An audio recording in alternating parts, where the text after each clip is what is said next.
राष्ट्रपिता महात्मा गांधी की 156वीं जयंती आज। दिल्ली के राजघाट पर हुई सर्वधर्म प्रार्थना। राष्ट्रपति, उपराष्ट्रपति और पीएम मोदी ने दी महात्मा गांधी को पुष्पांजलि। देश के पूर्व प्रधानमंत्री लाल बहादुर शास्त्री की भी जयंती आज। पीएम मोदी ने विजय घाट पर पहुंचकर दी श्रद्धांजलि। लाल बहादुर शास्त्री जय जवान जय किसान जैसे अमर नारे के जनक थे। आरएसएस के शताब्दी वर्ष पर नागपुर में विशेष विजयदशमी रैली। पूर्व राष्ट्रपति रामनाथ कोविंद और संघ प्रमुख मोहन भागवत ने आरएसएस संस्थापक हेडगेवार को दी पुष्पांजलि। विजयदशमी के मौके पर दिल्ली में राष्ट्रपति लाल किले के सामने रावण दहन कार्यक्रम में शामिल होंगी। पीएम मोदी, आईपी एक्सटेंशन और अमित शाह पीतमपुरा में रावण दहन कार्यक्रम में होंगे शामिल। विजयदशमी के मौके पर आज देश भर में जलाए जाएंगे रावण के पुतले। बुराई पर अच्छाई की जीत के त्योहार पर पूरे देश में जश्न। दशहरा पर सोनिया गांधी दिल्ली के लाल किला मैदान में रावण दहन कार्यक्रम में होंगी शामिल। सोनिया गांधी के साथ कांग्रेस के कई दिग्गज नेता रहेंगे मौजूद। दिल्ली के कालिंदी कुंज में पुलिस और बदमाशों के बीच हुई मुठभेड़। 2 बदमाशों के पैर में लगी गोली। हरियाणा में हुए ट्रिपल मर्डर में शामिल होने का आरोप।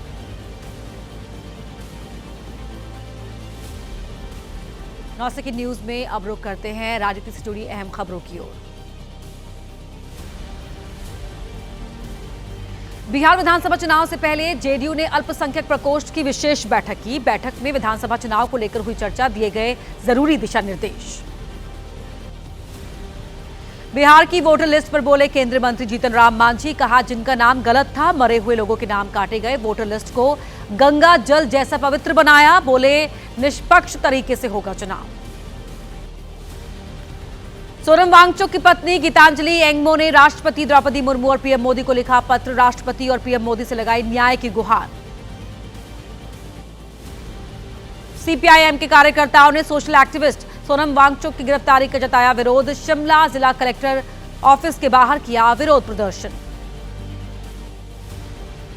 चिदंबरम के बयान पर केंद्रीय मंत्री गिरिराज सिंह ने कांग्रेस पर बोला हमला। कहा, कांग्रेस की सरकार पाकिस्तान के सामने घुटने टेकने वाली सरकार थी। चिदंबरम को बहुत दिन बाद देश के प्रति प्रेम याद आया। शिवसेना यूबीटी प्रमुख उद्धव ठाकरे ने पीएम पर बोला हमला। कहा, पीएम का सिर्फ चुनावी राज्य बिहार की तरफ है ध्यान। महाराष्ट्र में संकट के बाद भी कर रहे हैं नजरअंदाज।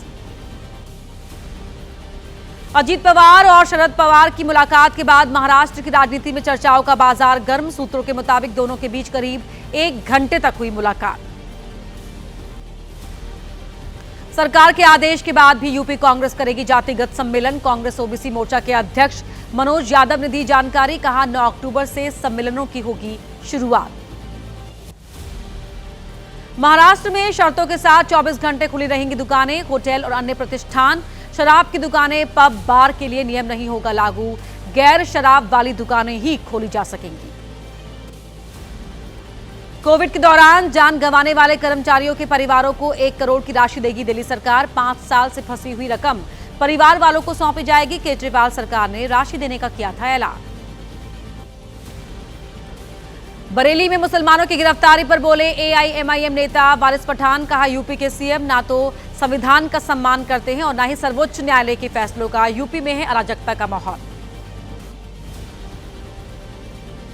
एसपी सांसद रुचि वीरा का बड़ा दावा। कहा, पहले आजम अब इरफान सोलंकी को जमानत मिलना अच्छी खबर। समाजवादी पार्टी की सरकार जल्द ही सत्ता में आएगी। 9 सेकंड न्यूज में देश से जुड़ी अहम खबरों का अब करते हैं रुख। बरेली में डीआईजी अजय कुमार साहनी की अगुवाई में फ्लैग मार्च। शहर के मुख्य मार्ग पर पुलिस ने सुरक्षा का लिया जायजा। त्योहारों के मद्देनजर संवेदनशील इलाकों पर पुलिस की नजर। बरेली में पुलिस पर हमले के मामले में अब तक 81 लोगों की गिरफ्तारी। इत्तेहाद मिल्लत के राष्ट्रीय महासचिव नफीस और उनके बेटे को भी गिरफ्तार किया गया। यूपी के मुरादाबाद में आई लव मोहम्मद का पोस्टर एक घर पर जबरन लगाने वाला आरोपी गिरफ्तार। पीड़ित की शिकायत के बाद आरोपी पकड़ा गया। विरोध करने पर आरोपी ने की थी मारपीट। मध्य प्रदेश के उज्जैन में कांग्रेस की महिला नेताओं ने निकाला सर्वधर्म march. I love you Mohammad, I love you Bharat, I love you Mahakal के पोस्टर के साथ निकाली पैदल यात्रा। मशहूर शास्त्रीय गायक छन्नूलाल मिश्र का निधन। मिर्जापुर में सुबह ली अंतिम सांस। 2014 के लोकसभा चुनाव में पीएम मोदी के प्रस्तावक थे छन्नूलाल मिश्र। दिल्ली में आरोपी चैतन्यानंद के आश्रम के कमरों की हुई तलाशी। कमरों से पुलिस को संदिग्ध सामान मिला। इसके अलावा आरोपी चैतन्यानंद के उत्तराखंड में ठिकानों पर भी पड़े छापे। गौतम अडानी ने नवी मुंबई अंतर्राष्ट्रीय हवाई अड्डे के उद्घाटन से पहले किया एयरपोर्ट का दौरा। मजदूरों, कर्मचारियों, इंजीनियर से की मुलाकात। पीएम मोदी करेंगे 8 अक्टूबर को हवाई अड्डे का उद्घाटन। मध्य प्रदेश के छतरपुर में पंडित धीरेन्द्र शास्त्री ने केन नदी में जल चढ़ाकर भगवान भोलेनाथ का लिया आशीर्वाद। साथ ही भारत को हिंदू राष्ट्र बनाने का लिया संकल्प। शाहरुख खान बने देश के सबसे अमीर अभिनेता। हुरुन रिच लिस्ट ने 12,000 करोड़ से ज्यादा बताई संपत्ति। जूही चावला दूसरे और ऋतिक रोशन तीसरे नंबर पर। 9 सेकंड न्यूज में अब बात करेंगे विजयदशमी से जुड़ी हर खबर की। गुजरात के भुज में रक्षा मंत्री राजनाथ सिंह मनाएंगे दशहरा। सुरक्षा बलों को देंगे विजयदशमी की शुभकामनाएं। शस्त्र पूजा भी करेंगे राजनाथ सिंह। भुज मिलिट्री कैंप में भारतीय सेना के विजयदशमी कार्यक्रम में बोले रक्षा मंत्री राजनाथ सिंह। कहा, युद्ध सिर्फ हथियारों से नहीं जीते जाते, युद्ध मनोबल, अनुशासन और निरंतर तैयारी से जीते जाते हैं। आज यूपी के गोरखपुर में कड़ी सुरक्षा के बीच निकलेगी सीएम योगी की दशहरा शोभा यात्रा। बुलेट प्रूफ रथ पर सवार होकर मानसरोवर स्थित मंदिर पहुंचेंगे सीएम। भगवान राम का करेंगे विजय तिलक। मुंबई में शिवसेना के दोनों गुटों की वार्षिक दशहरा रैली आज। शिवसेना यूबीटी की रैली आजाद मैदान में, जबकि शिंदे की शिवसेना की गोरेगांव के नेस्को सेंटर में होगी रैली। मुंबई में दशहरा रैली और दुर्गा मूर्ति विसर्जन के मद्देनजर 19,000 पुलिसकर्मियों की तैनाती। चप्पे चप्पे पर रहेगी पुलिस की नजर। रैली और शोभा यात्रा के चलते कई जगह रूट डाइवर्जन।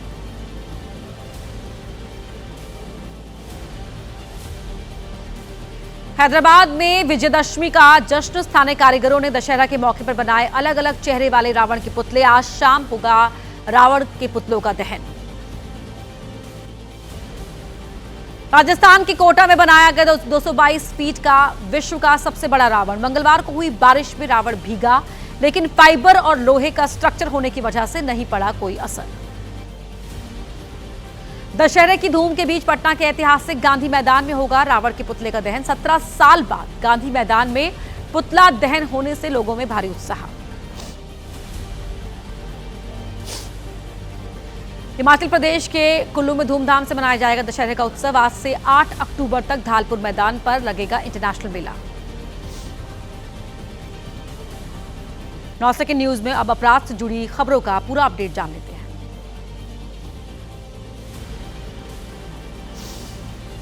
यूपी के फतेहपुर में अंदौली गांव के मोहम्मद रजा को एटीएस ने किया अरेस्ट। केरल से हुई गिरफ्तारी। मुजाहिदीन आर्मी का मास्टरमाइंड बताया जा रहा है। मोहम्मद रजा हिंदू धर्म गुरुओं को मारने की रची थी साजिश। आगरा में यूपी एसटीएफ की बड़ी कार्रवाई। 4 करोड़ रुपए की चरस बरामद। अंतर्राष्ट्रीय गैंग का तस्कर गिरफ्तार। नेपाल से बिहार के रास्ते आगरा लाई गई थी चरस। रायबरेली में आपसी विवाद में पड़ोसी युवकों ने ली महिला की जान। घर की छत पर मिला महिला का शव। वारदात के बाद आरोपी मौके से फरार। लालगंज कोतवाली के बसंतपुर कोठाइया गांव की घटना। यूपी के बुलंदशहर में एक रात में 2 जगह पुलिस और बदमाशों की मुठभेड़। पुलिस की जवाबी कार्रवाई में गोली लगने से बदमाश घायल। बदमाशों के खिलाफ अलग अलग थानों में कई मामले दर्ज। मध्य प्रदेश के छिंदवाड़ा में शिक्षक पर महिला प्रभारी प्राचार्य को जान से मारने की धमकी देने का आरोप। वीडियो सामने आने के बाद बीईओ करा रहे हैं मामले की जांच। पुलिस ने भी दर्ज की एफआईआर। शामली में पुलिस और गौ तस्कर की मुठभेड़। पुलिस ने 25,000 रुपए के इनामी गौ तस्कर को किया गिरफ्तार। मौके से तमंचा, कारतूस और स्कूटी बरामद। दर्जन भर से ज्यादा आपराधिक मुकदमे दर्ज। बिहार के दरभंगा में हाईवे किनारे मिली कारोबारी की लाश। दुकान से करीब 4 किलोमीटर दूर मिला शव। गुस्साए व्यापारियों ने हाईवे पर लगाया जाम। हत्या का लगाया आरोप। बिहार के मोतिहारी में महिला पर पति की हत्या करवाने का आरोप, प्रेमी के साथ मिलकर दिया वारदात को अंजाम, सुपारी देकर करवाई पति की हत्या, महिला, उसका प्रेमी और शूटर गिरफ्तार। लखनऊ में आबकारी टीम की बड़ी कार्रवाई, छापेमारी के दौरान अवैध शराब की खेप बरामद, 2 आरोपियों के खिलाफ आबकारी अधिनियम में मामला दर्ज। यूपी के बस्ती में स्पा सेंटर पर पुलिस का छापा, आपत्तिजनक स्थिति में मिली 2 युवतियां और एक युवक, पूछताछ के लिए लाया गया थाने। स्पा सेंटर के बारे में लगातार मिल रही थी शिकायत। मुरादाबाद में पुलिस ने कब्जे में लिया 50 लाख की सुपारी से भरा ट्रक, ट्रक में भरे माल को लेकर 2 पक्षों ने की दावेदारी, कोई भी पक्ष नहीं दिखा पाया लीगल डॉक्यूमेंट्स, विदेश से तस्करी कर सुपारी लाए जाने की आशंका। आगरा में पति पर अपनी पत्नी की हत्या का आरोप, धारदार हथियार से गला रेत कर की हत्या, मानसिक रूप से बीमार बताया जा रहा महिला का पति, खेत से घर लौटते वक्त हुई वारदात। दिल्ली के बवाना रोड पर एटीएम में चोरी, चोरों ने गैस वेल्डिंग मशीन की मदद से की एटीएम में सेंधमारी, एटीएम से करीब 1 लाख रुपए गायब। बैंक के आसपास लगे सीसीटीवी फुटेज की जांच कर रही है पुलिस। पूर्व मंत्री गायत्री प्रजापति पर हमले का मामला, डीआईजी कारागार लखनऊ रेंज रामधनी का बयान, कहा गायत्री प्रजापति ने बोले थे अपशब्द, उसी बात पर दूसरे कैदी ने किया हमला, साजिश से किया इनकार। राजस्थान में बिस्किट के पैकेट्स के साथ पाकिस्तानी झंडे वाले गुब्बारे मिलने का मामला, जांच के लिए इंदौर पहुंची राजस्थान क्राइम ब्रांच, बिस्किट के पैकेट की सप्लाई करने वाले कारोबारी से पूछताछ।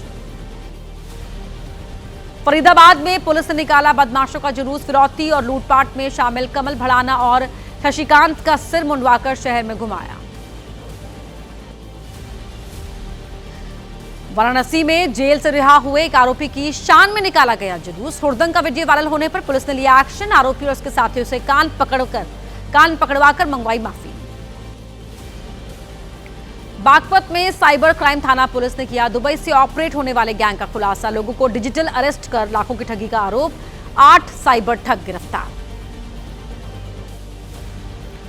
आरोपियों के कब्जे से बड़ी संख्या में ATM card, pan card, SIM और ड्राइविंग लाइसेंस बरामद। दुबई में बैठा मोहित जैन कर रहा था गिरोह को ऑपरेट, इन्वेस्टमेंट, ऑनलाइन गेमिंग और बैटिंग के नाम पर ठगी करते थे। यूपी के गोंडा में पकड़ा गया फर्जी पुलिस ऑफिसर, खुलासा होने पर लोगों ने बिजली के खंभे से बांधा फर्जी ऑफिसर को, थाने लेकर आई पुलिस। पिछले काफी समय से लोगों को डराकर वसूल रहा था पैसे। एमपी के छिंदवाड़ा में सिरफिरे युवक ने घर में घुसकर किया लड़की पर हमला, चाकू से किए 10 से 12 वार, गंभीर हालत में हायर सेंटर रेफर, बाद में खुद भी सुसाइड की कोशिश। उत्तराखंड की राजधानी देहरादून में शराबी दरोगा का हुड़दंग, नशे की हालत में कई गाड़ियों को मारी टक्कर, मामला बढ़ने पर शराबी दरोगा को किया गया सस्पेंड।